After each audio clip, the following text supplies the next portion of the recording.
할렐루야, 반갑습니다. 우리 옆분하고 인사하겠습니다. 반갑습니다. 사랑합니다. 축복합니다. 반갑습니다. 오늘은 우리 대림절 세 번째 주일입니다. 참 주님의 오심을 기뻐하면서 또 성탄의 의미를 더 새기는 주님을 맞이하는 귀한 우리 성도님 되길 소망합니다. 오늘 사명을 다할 때까지 동행하시는 하나님이란 제목으로 하나님 말씀 같이 나누도록 하겠습니다. 제목만 들어도 은혜가 되죠? 우리 야곱은 굿뉴스, 너무 좋은 소식을 들었죠. 이집트에 죽은 줄 알았던 요셉이 살아있고 또 요셉이 그 땅을 다스리는 이 총리로 되어 있던 소식이 너무나 좋은 소식이어서 처음에 어리둥절하는, 믿지 못하는 그런 상황이 있었습니다. 하지만 바로가 보낸 이 수레를 보고서 저거는 현실이구나, 사실이구나 라는 것을 깨닫게 됩니다. 마찬가지입니다. 하나님께서 우리 이 땅에 오시고 우리를 구원하시고 하나님의 자녀 삼으시고 영원한 생명을 주신 이 사실은 도저히 우리가 받아들이기에 너무 벅찬 그런 굿뉴스, 복음 중에 복음이기 때문에 우리는 설마 그럴 수가 있겠어 하겠지만, 우리 십자가가 있는 저 십자가를 바라볼 때마다 그 현실, 복음이 주는 현실은 진짜구나, 사실이구나 라는 것을 우리가 깨닫게 됩니다. 그네를 깨닫길 소망합니다. 우리 하나님은요 신실하세요. 약속을 어기지 않으시는 분, 지키시는 분. 그렇기 때문에 우리 하나님도 우리에게 신실하길 원하시고 그 약속을 지키길 원하시는 하나님이십니다. 자, 오늘 말씀 통해서 우리 같이 말씀 나누도록 하겠습니다. 우리 오늘 첫 말씀 1절부터 2절까지 한번 보겠습니다. 이스라엘 모든 소유를 이끌고 떠나 브엘사바에 이르러 그의 아버지 이삭이 하나님께 희생제사를 드리니 그 밤에 하나님이 이상 중에 이스라엘에게 나타나 이르시되 야곱아 야곱아 하시는지라. 야곱이 이르되 내가 여기 있나이다 하매. 자, 이제 이스라엘 야곱이 모든 소유를 또 가족들을 이끌고 애굽으로 가기 전에 브엘세바라는 곳에 이르게 됩니다. 이 브엘세바라는 곳은 가나안 땅에서 최남단, 여기를 떠나가면은 이제 이집트, 애굽이에요. 경계까지 온 겁니다. 이곳이 특별한 이유는 이 아버지 이삭이 그곳에서 하나님께 번제를 드리고 하나님께 나갔던 그곳이 바로 이 브엘세바. 너는 이곳을 떠나지 마라. 특히 이집트로, 애굽으로 가지 말라 하는 곳, 이 브엘세바까지 온 겁니다. 여기까지 왔어요. 여기서 이 아버지는 우물을 파고 또 살았던 삶의 터전을 삼았던 곳이 이 지역인데, 이제 이곳을 떠나기 전에 그곳에서 이제 하나님께 언약의 제사를 지냅니다. 그리고 아버지부터 받은 그 유산은 이 땅을 떠나지 말라라는 것이었는데, 지금 이집트에서 온 소식은 요셉이 하나님이 나를 먼저, 우리 가족을, 우리 모두를 구원하기 위해서 나를 먼저 보냈다 그러면서 우리 아버지 빨리 어서 오라고, 이런 소식을 들었을 때 이 야곱의 마음은 어땠을까요? 갈등이 있었겠죠. 아버지가 이 머무른 곳, 아버지의 우리 하나님은 이곳을 터전 삼아서 있으라고 하고 이집트로 가지 말라고 그랬는데, 또 요셉이 주는 소식은 빨리 이집트로 오라 하는 이런 이 상반되는 이 소식 속에서, 이런 생각 속에서 무엇이 옳은지 갈등이 있었겠죠. 근데 그곳에서 이 아브라함, 또 할아버지였던 아브라함, 또 아버지였던 이삭이 제사를 드렸던 것처럼 그곳에서 하나님께 예배를 드립니다. 이 제사라는 것은, 예배라는 것은 이 약속을 우리가 되새기는 시간이에요. 우리가 오늘 이 시간에 예배를 드리지만 이 예배라는 것은 또한 이런 의미가 있습니다. 하나님께서 우리에게 주신 약속을 되새기는 거예요.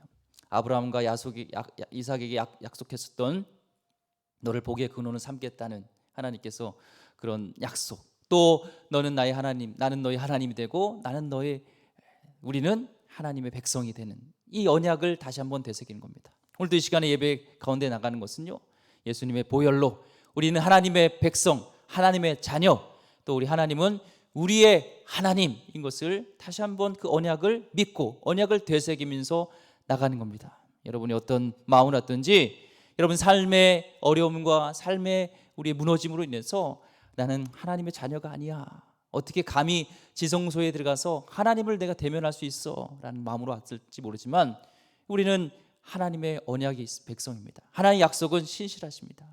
어기지 않으십니다. 우리 하나님의 백성이에요. 하나님의 자녀예요. 이 보혈로 우리는 영원히 맺은 퍼머먼트로 영원히 맺은 언약입니다. 템포러리가 아니에요. 일시적인 게 아니에요. 그래서 그 안에 가는 것이죠. 그때 이제 하나님께서 꿈에 희생제를 드렸는데, 예배를 드렸는데 꿈에 나타나십니다. 그래서 뭐죠? 야곱아, 야곱아. 이건 다급해서 부르는, 아브라함이 이삭을 죽이려고 할 때는 다급하게 아브라함아 아브라함 했지만 여기서 야곱아 야곱아는 부드러움 친밀함으로 야곱아 야곱아 부릅니다. 그 야곱은 제가 여기 있습니다 이렇게 대답을 하죠. 그때 하나님께서는 이 야곱에게 말씀하십니다. 그 말씀한 것이 3절과 4절 말씀에 있습니다. 한번 보겠습니다. 하나님이 이르시되 나는 하나님이라 내 아버지의 하나님이니 애굽으로 내려가기를 두려워하지 말라. 내가 거기서 너로 큰 민족을 이루게 하리라. 내가 너와 함께 애굽으로 내려가겠고 반드시 너를 인도하여 다시 올라올 것이며 요셉의 그의 손으로 내 눈을 감기리라 하셨더라. 아멘. 지금 두려워하지 말라는 것은 야곱이 두려운 거예요. 떠나지 보지 않았던 이 삶의 기반, 여기를 지금 떠나야 되는 그런 상황 속에서 두려워하고 있을 때 하나님께서는 두려워하지 말라 얘기를 하면서 뭐라고 하냐면 나는 하나님이라라는 거예요. 나는 하나님이라, 이런 뜻이 뭐예요? 창세기 1장부터 지금 46장까지 오면서 그 역사를 주관하고 계시고 우연인 것 같지만 하나님께서 그걸 다 주도하면서 이끄셨던, 하나하나 이 퍼즐을 맞추러 가는 것처럼 이 역사하셨던 하나님의 구원의 계획 속에서, 하나님의 계획 속에서 이루셨던 그 하나님, 한치의 오차 없이 이루시는 그 전능하신 하나님, 나는 그 하나님이야. 나는 창조하고 하나님의 구원의 계획, 내 뜻을 이뤄가는 그 하나님이야. 또 너의 아버지 하나님, 또 너의 할아버지의 그 하나님이야. 그를 인도하셨던 그 하나님이야 라면서 지금 나가는 거죠. 아브라함에게 약속했던 하나님, 또 이삭에게 약속하셨던 하나님, 그 약속을 신실하게 지키시는 하나님이야 라고 지금 얘기를 합니다. 그러면서 너로 애굽으로 내려가서 큰 민족을 이루게 하겠다라고 합니다. 그런데 너가 애굽으로 내려가는데 이 약속이 뭐냐면 내가 너와 함께 애굽으로 내려가겠다는 거예요. 혼자 가는 것이 아니라 두려워하지 말아야 할 이유가 내가 너와 함께 가겠다는 것입니다. 이 성경에서요, 하나님께서 동행하신 그 역사를 보면은 하나님이 먼저 동행하세요.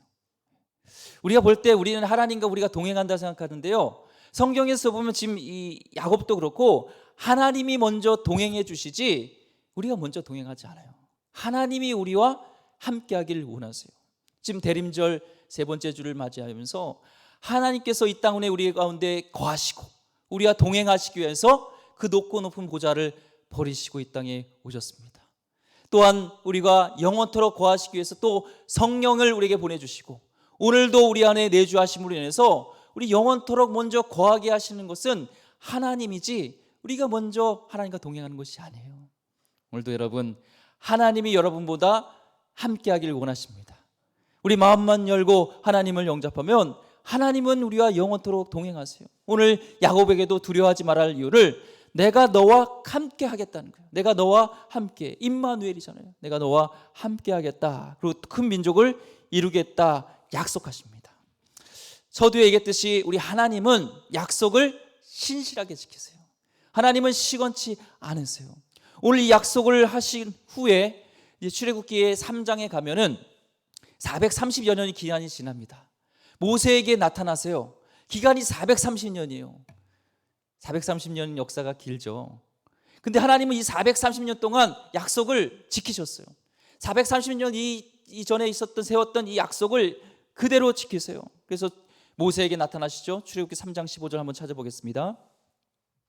하나님이 또 모세에게 이르시되 너는 이스라엘 자손에게 이같이 이르기를 너희 조상의 하나님 여호와 곧 아브라함의 하나님 이삭의 하나님 또 오늘 약속하셨던 것처럼 내가 함께 하겠다는 야곱의 하나님께서 나를 너에게 보내셨다라. 이는 나의 영원한 이름이요 대대로 기억할 나의 칭혼이라 하면서 내와 함께 하셨던 그 야곱의 하나님이 또한 440년 동안 신실하게 이루시고 그 애굽에서 큰 민족을 이루겠다는 약속을 지키신 것을 우리 출애굽기 속에서도 보게 됩니다. 하나님은 신실하게 약속을 지키시죠. 야곱에게도 마찬가지였어요. 야곱이 경험한 하나님은 약속을 지키는 하나님이었습니다. 이제 이 에서의 그런 시퍼런 그 눈을 피해서 혈기왕성하니 나를 혈기등등해서 살기등등해서 나를 죽이려는 그 형을 피해서 삼촌 라반의 집에 갈 때 거기서 이제 잠을 자고 거기서 하나님을 만나잖아요. 하나님께서 내가 너를 다시 돌아오게 하리라 하는 약속을 주시고 그곳을 베델, 하나님의 집 베델이라는 곳을 세우잖아요. 그때 하나님께서는 분명히 약속하신 대로 야곱을 다시 하나님께서 인도하셨던, 다시 돌아오게 하셨던 그 약속, 그 신실하신 하나님이 또 야곱에게 다시 함께하겠다, 동행하겠다 약속을 하시는 겁니다. 우리 하나님은 신실하세요. 그리고 그 약속을 지키십니다. 또한 내가 지금 애굽 가는데 가는 동안에 함께하겠다 합니다. 이 신실한 하나님이 직접 말씀하셔서 하니까 그동안 두려웠던, 갈등됐던 이 야곱의 마음이 이제는 고민이 해결되는 것이죠. 그러면서 더 나가서 요셉의 그의 손으로 내 눈을 감기리라 합니다. 이게 이 중동 지방의 이스라엘의 지금도의 전통이에요. 사람 마지막 임종 때 가장 가까이 있는 사람, 가장 친한 가족일 수도 있죠. 그 사람이 그 사람의 눈을 이렇게 감겨주는 것이 마지막 전통입니다. 당시에도 그랬고 지금도 이스라엘에는 그런 전통이 있습니다. 내가 너와 함께 애굽으로 내려가겠고 반드시 너를 인도하여 다시 올라올 것이며. 근데 야곱은 어디서 죽냐면 애굽에서 죽어요. 근데 하나님은 분명히 너를 다시 인도하겠다고 했는데 야곱은 이 애굽에서 죽게 됩니다. 애굽에서 야곱이 죽은 후에도 하나님은 이 야곱과 동행하시겠다는 거예요. 야곱은 이 말씀을 기억해서요, 죽기 전에 유언으로 나를 애굽에 두지 말고 나의 시신을 이제 가나안 땅으로 돌려보내라고 그런 마지막 유언 부탁을 합니다. 오늘 말씀을 통해서 우리가 깨닫는 것은 하나님이 우리와 동행하시는 것은 죽음도 막지 못하는구나. 하나님의 그 약속은, 하나님의 그 계획은, 하나님이 이루셔가는 것은 우리가 죽은 후에도 그것이 이루어지는 것을 볼 수가 있습니다. 하나님과 우리와 동행하는 것은 죽음조차도 우리를 멈추게 못한다. 하나님의 약속은 죽음조차도 멈추지 못한다는 것을 알 수가 있습니다. 이 야곱과 달리 요셉은요, 또한 하나님의 이 동행함을, 하나님의 함께하심을 경험한 자였어요. 오늘 야곱은 이런 꿈에 나타나서 야곱아, 야곱아 부르면서 뭔가 이런 동행하심에 대한 약속을 주시고 이 경험을 했습니다. 근데 요셉은 하나님이 요셉에게 나타나서 내가 너와 동행하겠다 이런 약속은 없었어요. 단지 창세기 39장 2절 보면은 여호와께서 요셉과 함께 하심으로 그가 형통한 자가 되어 그의 주인 애굽 사람의 집에 있으니. 여호와께서 요셉과 함께 하셨습니다. 그는 노예로 팔렸을 때, 또 감옥에 있었을 때 여호와께서 그와 함께 하심으로 형통하게 되는 것이 그 애굽 사람을 통해서, 그와 함께 있는 사람을 통해서 보게 되어지고 그것이 목격되는 것을 보게 됩니다. 우리도요, 야곱과 같이 주님이 약속하시는 이 동행하심의 경험, 야 옥준아 내가 너와 함께 할게, 이 꿈에 나타나서 오늘 부르듯이 이렇게 불러주시면 얼마나 우리 가운데 두려움이 없어 사라지겠어요. 그렇잖아요. 코로나 시대 때 어려움이 있고 우리 가운데 문제가 있지만 하나님이 함께 하신다면 되는 거잖아요. 이보다 기쁜 소식이 어디 있겠어요. 그렇죠? 그런데 요셉의 삶은 야곱과 달라요. 우리의 일반적인 삶이 그렇습니다. 요셉처럼 하나님이 함께 하시는지만 우리는 그것을 이렇게 뭔가 영적으로 눈에 보이는 것처럼 이런 경험하고 싶은 소망이 있지만 항상 그럴 수는 없다는 거예요. 하나님 임재가 늘 신비하게 그렇게 야곱처럼 나타나지 않아요. 그렇지만 요셉은 하나님이 나와 함께 하신 것을 믿고 그렇게 하나님을 인식하면서 살아갔다는 겁니다. 오늘도 우리에게 믿는 자들이 하나님의 동행하심, 하나님의 약속, 임마누엘 되신 하나님, 내가 너와 함께 하리란 이 임마누엘 되신 하나님은요, 이 약속은요 변함이 없어요. 우리가 인지하지 못하던 뭔가 꿈속에서 나타나서 내가 너와 함께 할게 이런 음성이 없어도 하나님이 약속하신 것을 지켜가는 거예요. 야곱에게 약속하셨던 것이 430년 지난 후에도 모세에게도 유효된 것처럼 이 시간이 지나도 우리에게는 동일한 하나님의 약속은 신실합니다. 요셉은요 형통한 자가 될 수 있었던 것은 그 하나님이 동행하심을 믿고 보디발의 아내가 자기를 유혹할 때 그는 뭐라고 해요? 눈에 보이지 않지만 내가 너와 함께 하던 약속에 대한 음성은 없었지만 어찌하여서 주인과 내가 하나님께 범죄하리요 하면서 하나님이 동행하신, 하나님이 함께 하시는 것을 인식했다는 거예요. 우리도 마찬가지입니다. 우리 하나님과 동행하는 삶이라는 것은요, 하나님이 우리를 지켜주시고 우리 인도하시는 것은 두말할 것도 없고, 우리도 함께 동행하는 것은 눈에 보이지 않지만 코람되어 하나님이 함께 하심을 믿고 오늘도 주님이 함께 하신 것을 믿으면서 살아가는 삶이에요. 그래서 하나님께서 함께 하심으로 인해서 그 하나님을 인식하고 살아가면서 살아갈 때 그것이 형통한 삶을 이루어진 것이죠. 하나님을 인지하지 못하고 하나님 동행하심을 잊고 내 뜻대로 살았는데 뭔가 잘 됐다, 그건 성경이 말하는 형통은 아닙니다. 오늘 야곱과 함께 하셨던 하나님, 또 요셉과 함께 하셨던 하나님, 우리에게 어떤 모습으로 나타날지 모르지만 하나님은 우리에게 약속하셨고 그 임마누엘 하나님은 우리와 함께 하시는 줄 믿습니다. 아멘. 하나님이 이제 말씀을 하셨어요. 말씀하시면은 계산할 거 없죠. 그것이 따르는 것이 이익이냐 아니면 불이익이냐 이거 없습니다. 우리는 청종하는 겁니다. 지키는 거죠. 야곱도 이제는 결단이 쓰고 드디어 이제 애굽으로 가족을 이끌고 내려가기로 결심하게 됩니다.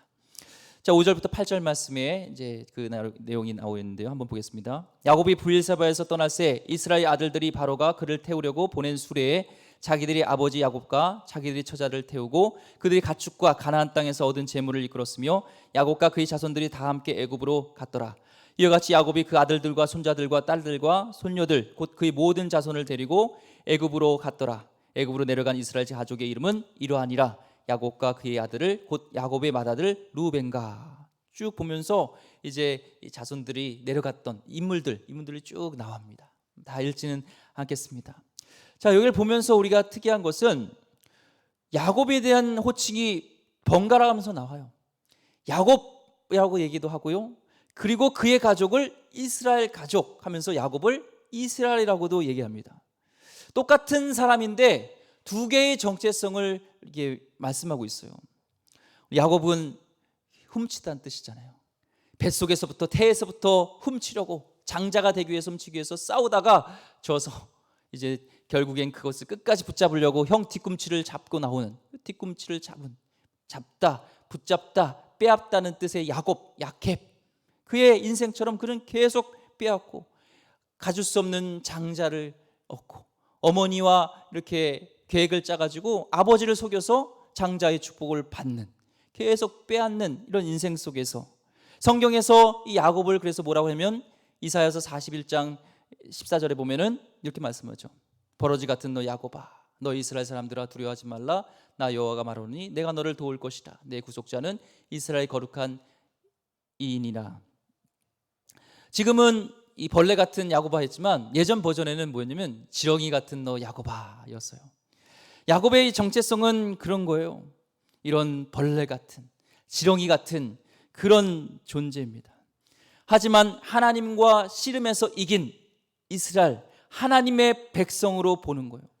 우리도 마찬가지입니다. 세상에서 살아갈 때 저라는 존재가 강욱준입니다. 저의 호적이 된 이름은 강욱준입니다.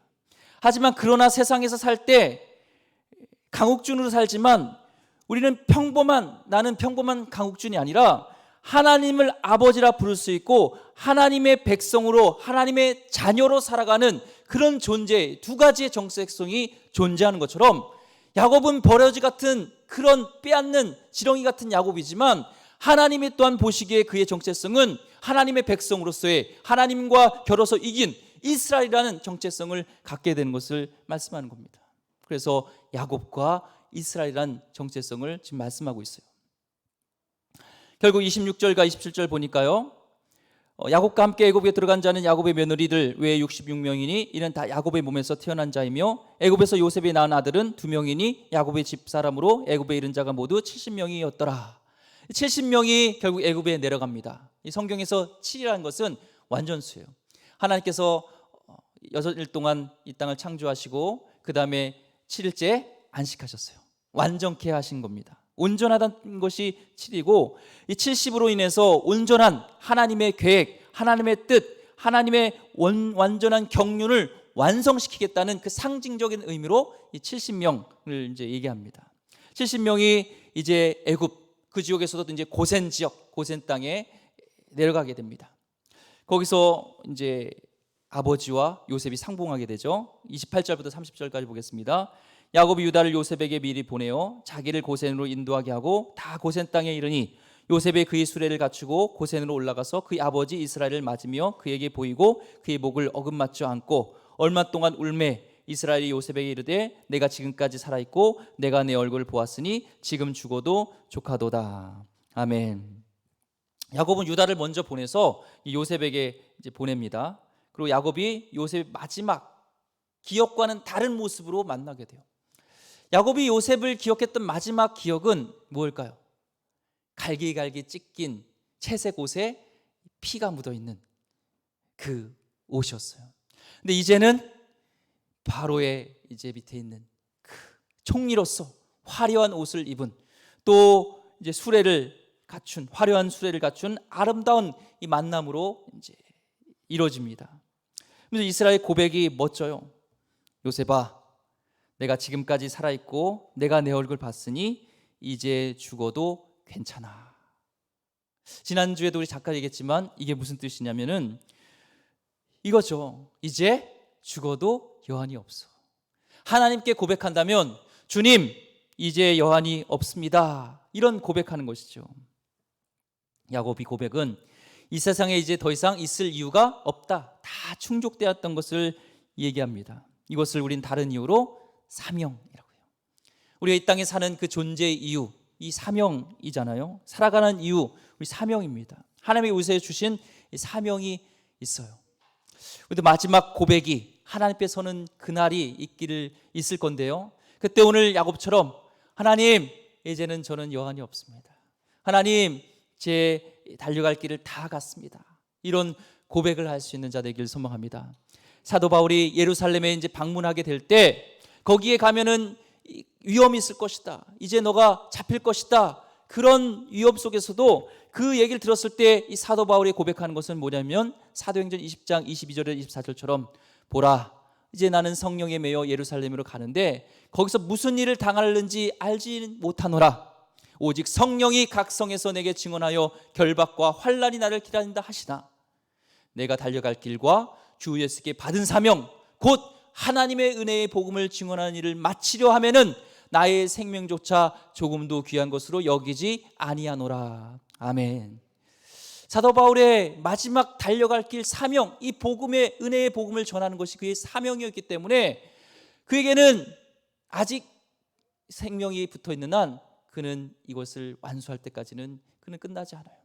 마찬가지입니다. 우리도 이 사명, 하나님이 주신 이 사명을 감당하는 데 우리가 매진하길 원하며 마지막 때 너가 이 땅에서 뭐 했냐 할 때 뭘 얘기하겠습니까? 뭘 자랑하겠습니까? 하나님 주신 사명, 이 하나님의 은혜의 복음을 전하는데 제가 매진했습니다. 이 달려갈 길을 갔습니다. 이런 고백하기를 소망합니다. 우리 인생에서요, 행복한 삶이라는 것은 보통 사람은 포피라고 하죠. 4가지를 가지면 우리는 행복한 사람이라고 생각을 해요. 그것이 뭐냐면 파워, 권력, 또한 property, 뭔가 물질, 재산, 또 하나는 프레스티지, 명예가 있으면 내가 행복할 거라 생각해요. 마지막으로 pleasure, 뭔가 쾌락적인 인생의 즐거움, 쾌락이 있으면 우리 행복할 거라 생각하는데 우리 인생의 가장 큰 행복은 두 가지를 깨달을 때 우리는 행복합니다. 두 가지가 있을 때 진정 행복합니다. 우리의 만드신 하나님의 목적대로 첫 번째는 영원한 사랑을 받고 있다는 것을 깨달을 때요. 우리는 남편과 아내, 자녀들을 통해서 또 부모를 통해서 사랑을 받습니다. 우리는 또한 이웃들을 통해서 우리 지체들끼리 사랑을 받습니다. 하지만 어떤 순간에 위기 속에서 그 사랑이 느껴지지 않을 때가 있어요. 근데 하나님의 사랑, 영원한 사랑, 변함없는 사랑, 이 사랑을 내가 받고 있음을 경험되어질 때 우리는 행복한 사람이란 겁니다. 또한 우리의 행복은요, 내 목적, 나의 사명, 내가 이 땅에서 태어난 이유, 목적, 모든 것이 만든 이유가 목적이 있는데, 여기 마이크와 모든 것들 다 만든 사람의 주인의 목적이 있는데 하물며 내가 우연이 아니죠. 그런 목적을 발견할 때, 나의 사명을 발견할 때 사도 바울처럼요, 고난이 있고 환난이 있을지라도 그것이 행복한 삶이라는 것입니다. 오늘 하나님의 사명을 감당하는, 하나님께서 주신 그 사명, 하나님의 그 사명을 감당하는 것을 발견하는 우리 귀한 백성 되기를 주의 이름으로 축원드립니다. 아멘. 우리는요, 이 사명을 다할 때까지 세상 떠날 수 없어요. 야곱에게 약속하셨던, 내가 이 사명 다할 때까지 너가 애굽에 가서 갈 거야, 많은 민족을 이룰 거야, 그리고 너는 다시 돌아올 거야. 이 돌아올 때까지 하나님은 함께 하신다고 우리에게 약속하셨습니다. 야곱이 이렇게 고백을 하니까 31절과 34절 이렇게 말씀합니다. 오늘 말씀 마지막 읽고 오늘 정리하도록 하겠습니다. 요셉이 그의 형들과 아버지의 가족에게 이르되 내가 올라가서 바로에게 아뢰어 이르기를 가나안 땅에 있던 내 형들과 내 아버지의 가족이 내게로 왔는데 그들은 목자들이라 목축하는 사람들이므로 그들이 양과 소와 모든 소유를 이끌고 왔나이다 하리니 바로가 당신들을 불러서 너희 직업이 무엇이냐 묻거든 당신들은 이르기를 주의 종들은 어렸을 때부터 지금까지 목축하는 자들이 온데 우리와 우리 선조가 다 그러하리이다 하소서. 애굽 사람 다 목축을 가증히 여기나니 당신들이 고센 땅에 살게 되리이다. 아멘. 요셉이 이제 형들에게, 아버지 가족들에게 바로를 만나게 될 것인데, 내가 바로에게 형들을 또 가족을 이렇게 소개할 거예요. 그러니까 가족 형들도 아버지도요, 바로에게 당신의 정체성을 얘기하라는 거예요. 지금 여기를 보면 요셉의 주도 면밀한 모습과 또 실제적인 사람이지만 정중하면서도 정직한 모습을 보게 됩니다. 요셉은요, 이 한자성어로 1인지하 만인지상이에요. 위로는 한 사람밖에 없고 만인이 자기를 다스리는 그런 위치에 있는 사람이었습니다. 애굽을 다스리는 사람이었어요. 근데 형들이 이제 가족이 왔어요. 올라왔어요. 그런데 그들의 출신 성분이 별로 좋지 않아요. 이 애굽 사람들은요, 오늘 얘기하잖아요, 이 목축 치는 사람을요, 이들은 가증히 여겨요. 불가촉 천민, 천하게 보는 거예요.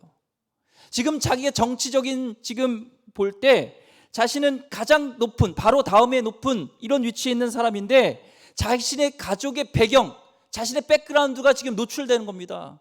노예였고 팔렸고 더군다나 지금 이 목축을 하는 가증히 여기는 그런 하찮은 그런 민족이라는 것을 지금 얘기하라는데, 내가 바로에게 그렇게 솔직하게 얘기할 것이고 형제들도 아버지도요 그렇게 솔직하게 얘기하라는 거예요. 쉽지 않습니다. 보통 정치하는 사람들이요 자신에게 불리한 말은 잘 안 합니다. 그렇죠? 여러분 언론 보면 알잖아요. 기억 안 납니다. 그렇지 않습니다. 증언을 거부하겠습니다. 불리한 증언은 말하지 않아요. 그런데 지금 이 증언은 정직한 고백이지만 이거는 불리한 증언이에요. 나에게 어려운 거예요. 그런데 지금 요셉은 정직하게 왕에게 자신의 신분 모든 것을 고백하라고 말씀하고 있습니다. 성경에 지향하는 우리 크리스찬으로서 하나님과 동행하는 사람의 모습을 나타나는 것이죠.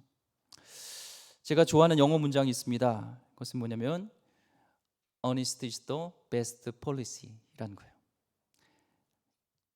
정직이 최선의 정책입니다. 저는 이 영어 문장이 참 좋아요. 그래서 어떤 일에 함에 있어서 물론 말씀에서도 있지만 정직으로 승부 걸자. 때로는 내가 그걸 정직하지 않게 하려고 했던 그런 모습조차도 정직하게 고백을 하는 거예요.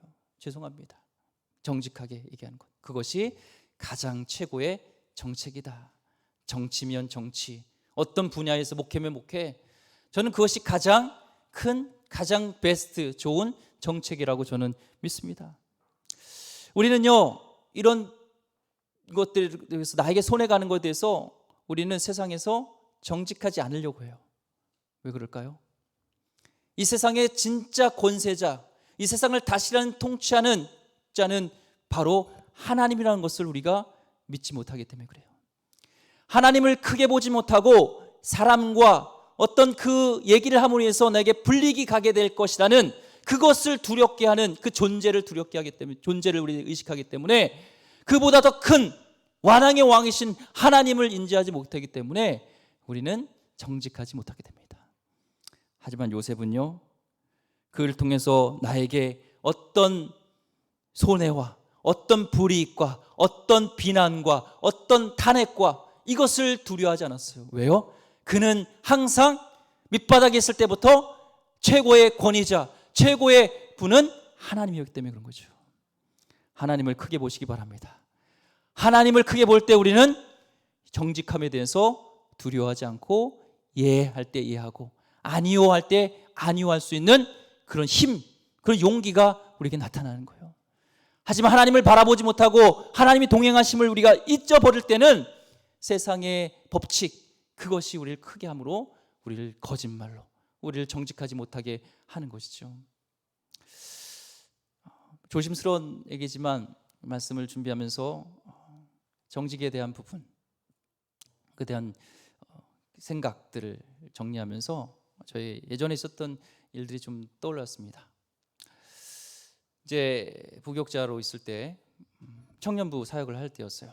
그때 교회가 이제 구 건물을 놔두고 이제 새 건물이 있고, 이제 구 건물에서는 사역을 거기서는 쓰질 않고 이제 거기 이제 팔고 이제 있는 것이죠.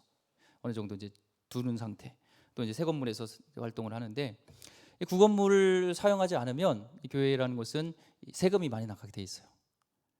그때 이제 명령이 내려온 곳이 그곳을 활동하고, 그곳을 활용하고 있는 것처럼 이렇게 사진을 찍어서 보내라는 거예요. 그런 세금, 이제 세무서라든지 이제 정부 기관이죠. 그러면 세금을 몇 천만 원이 나오는 것을 막을 수 있다는 거예요. 위에서 내려온 거기 때문에 두렵죠. 이렇게 잘릴 수도 있고 어떤 불이익이 있을 수도 있고, 이미 이제 교구를 하시는 분, 우리 사역자분은 이미 그분들 같이 가서 거기서 활동한 것처럼 사진을 찍어서 보냈어요. 그때 저에게도 갈등이 있었습니다. 그리고 아내와 상의를 했고요. 또 감사하게도 아내가 그런 부분에서 양심적으로 했으면 좋겠다라는 그런 얘기를 했고, 그를 통해서 불이익이 되고 뭐 어떻게 보면 뭐 세상 말로 잘릴지라도 그에 대한 것은 감당을 하겠다, 그런 지원을 해주더라고요. 그래서 감사함으로 저도 그랬어요. 이 청년들도 뭐 저랑 신뢰가 있었기 때문에 목사님이 하는 것에 대해서 따라주겠다 얘기했지만, 제 양심상 만약에 그렇게 청년들에게 지시를 하고 나서 청년들 앞에서 내가 설교를 할 때 과연 청년들에게 정직하라, 코람데오 신앙을 가져라, 하나님 앞에 있는 것처럼 살아라, 이 말씀을 내가 전할 수 있을까라는 그런 의문이 있었습니다. 그리고 하나님에 대한 것을 경외함으로 그것을 과감하게 거절하고 그러지 않겠다 했습니다. 뭐 그를 통해서 불이익도 있었겠지만 결론적으로 제가 잘렸을까요? 잘렸으면 여기 없었겠죠. 그러지 않았습니다. 우리 삶 가운데 그런 일들이 있어요. 또 한 번은 이제 저를 자랑하려는 건 아닙니다. 저도 연약합니다. 갈등이 있습니다. 그렇지만 하나님을 크게 볼 때는 이것이 가능한데, 하나님을 크게 보지 않으면 우리는 연약한 존재이기 때문에 넘어진다는 것을 얘기하는 거예요. 이제 뭐죠? 이렇게 휴가를 갔습니다. 강원도 쪽에 갔는데, 이제 갈 때 와서 동역자들에게 이제 그런 특산품 뭐 선물을 사가려고 강원도에 단풍빵인가요? 그게 유명하다고 하더라고요. 단풍빵. 그래서 그걸 샀어요. 한 12만 원치 이렇게 산 것 같은데, 카드로 이제 긁고 집에 와서 이제 봤더니 계산이 안 된 거예요. 그 시간이 좀 얼마 지난 후에 그걸 알게 됐어요. 카드 이제 계산을 보면서 계산서를 보면서. 그래서 이제 그 업체에 전화를 했죠. 수소문을 해서 카드가 값이 안 나갔다. 12여만 원만이. 근데 뭐 또 연락을 막 하고 이렇게 서로 연결을 해요. 뭐 이렇게 체인점이었는데, 근데 뭐 그때 당시 썼던 종업원도 모르고 이미 뭐 계산이 결정이 다 끝나고 뭐 결제가 끝나고 그리고 기록도 없고 돈을 안 받겠대요. 우리는 돈을 주겠다 하는데 돈을 받을 수 없다 그러고 그런 일들이 있었습니다. 예. 결론적으로는 저는 그 잘했다는 것이 그런 결과적인 것을 우리가 손해를 보지 않았다 이것을 얘기하는 것이 아니라 우리 손해 볼 수 있어요.